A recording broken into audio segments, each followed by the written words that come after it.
তো এখানে কি আমি কোনো দলের নাম বলেছি?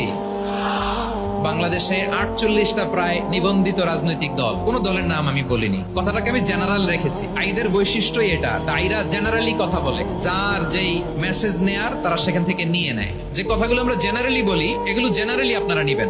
আমার রাজনীতিবিদ বন্ধুদের কাছে এটাই আমার কামনা। আর এই জাতীয় বার্তা যখন আমরা দেই, তখন যদি আপনি বলেন যে পারলে রাজনীতিতে আসেন, পারলে দল করে দেখান, এটা হইলো? আমি কি এরকম কোনো কথা বলেছি? না। আমি একজন মুফাসসিরে কোরআন, আমি একজন আলেম। এর বাইরেও আমার সবচেয়ে বড় পরিচয়, আম আ সিটিজেন অফ বাংলাদেশ। আমি বাংলাদেশের একজন সাধারণ নাগরিক। আমার দেশের যে কোনো সমস্যা, যে কোনো ইনকনসিস্টেন্সি, অসঙ্গতি নিয়ে মত প্রকাশের স্বাধীনতা আমার আছে না নাই?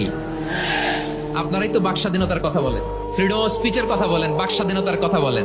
আপনারাই যদি আবার কোন মন্তব্যের কারণে বলেন যে রাজনীতির মাঠে আসেন, দল করেন, দেখি কতটুকু পারেন, এটা ঠিক হবে না। তাই প্রিয় ভাইয়ের, আসুন আমরা দল মত নির্বিশেষে কাঁধে কাঁধ মিলিয়ে সোনার বাংলাদেশ গড়ি, দুর্নীতি মুক্ত বাংলাদেশ গড়ি।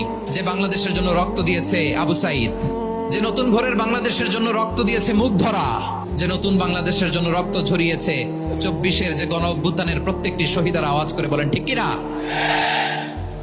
আল্লাহ তাআলা আমার দেশকে তুমি নিরাপদ করো, শান্তিময় করো।